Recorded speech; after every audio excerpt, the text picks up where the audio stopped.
Violet McGraw, welcome back to Popternative. Thank you for having me back. It's always a pleasure. Absolutely. A little change of pace. Usually we're talking about horror movies. We're taking a little break and we're talking about Summer's Last Resort on Tubi. I mean, this is so much fun. I can't even imagine filming this. did it feel like you were on vacation, like making this movie? Oh my gosh. For sure. It literally felt like a vacation. There was that one time in my mind when we were on set and I was like, we're working. No, we're on a vacation, guys.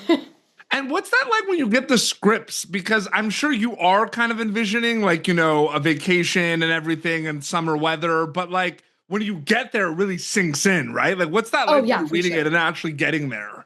I mean, sometimes it's like funny because when I read the script, when me and my mom read it, we were both laughing and having so much fun. When I read the script, I do try to kind of like picture it in my mind, and it can either be kind of similar or the complete opposite, and both are okay. And it's kind of fun to just picture that and be like, oh, I'm going to be doing this in that, like, that's insane.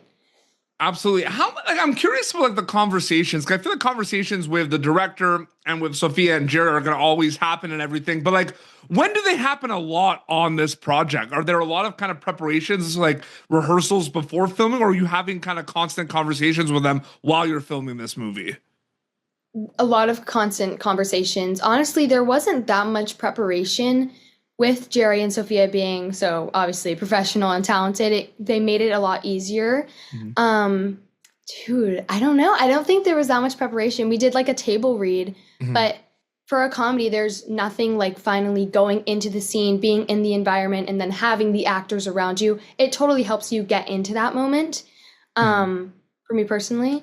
Yeah. But yeah, it was my first comedy and I was a little nervous, but it ended up being okay. What's it like balancing the two kind of arcs and kind of, in the plot? Like, obviously, your character wants to, break up the couple, right? But then also it's like the family, component of it, right? So do you feel like those are two different things when you're preparing, like the scheming versus kind of the family vacation? Like, it's interesting to think about.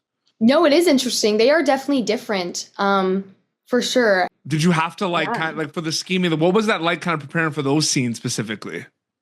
I mean, I think the preparation was just I always came prepared because with a comedy, you want to be able to be free and really take direction, and with that, you should be prepared with everything, so you don't have to stress about remembering your lines or not missing a mark and stuff like that. Do you like? I was thinking also more like.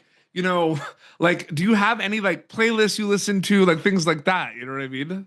I definitely have playlists. Music is such a big part of my life, acting life and my real life. Yeah. I love to make playlists for my characters. And something I always think about for each kind of character that I play is who would their favorite artist be? And I actually talked to Melanie, our director of Summer's Last Resort.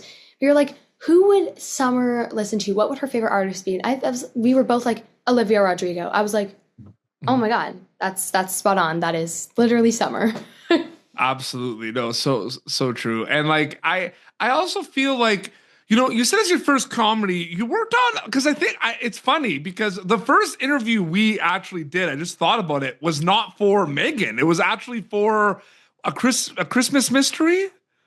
That was my God. That was like going way back. Yeah, but that was actually our first interview. That was like a comedy. Like, there's comedy there. That's different because it was such a long time ago. Yeah. But that is comedy. Oh my gosh, I like that. You just sent me back years, by the way. That was our first. It wasn't Megan. Like, our first interview was for that project. We did talk about Megan like a bit afterwards, but that was our first interview. So that's really cool to be able. I mean, I feel like it's not easy sometimes, like diving in all those different worlds. Like, it's all storytelling, but like, what is your favorite thing working in comedy versus horror sci-fi, so to speak? Because they are very different. It just depends. Because like horror can be funny, like a comedy, they can be kind of similar. But I think the environment is really different because on horror, if you're going into a dark scene, you kind of have to go to a dark place in a darker mindset. With comedy, you can kind of just laugh behind the scenes and like not care about anything and just be like, I'm improvising. Like, it doesn't matter. It's okay. No, it's great. No, it's fantastic to kind of dive in all those different worlds. And you do such a great job with it. So congratulations. Thank you so much. And I did kind of also want to ask, like, my filmmaker had asked you this question, right? Like, because these are the things I think about, right? You're going to be on set. There's going to be a scene that's going to be like with you, Sophia, Jerry, and like the runtime of that scene is like 2 minutes, and then we go to a next scene, right? But I do know that there's a chance that whole scene, even though the audience only sees like 2 minutes, that might have taken you like the whole day to film or like a couple of weeks. When those big scenes happen, do they feel like their own mini movies, mini projects, or they overall feel part of summer's last resort?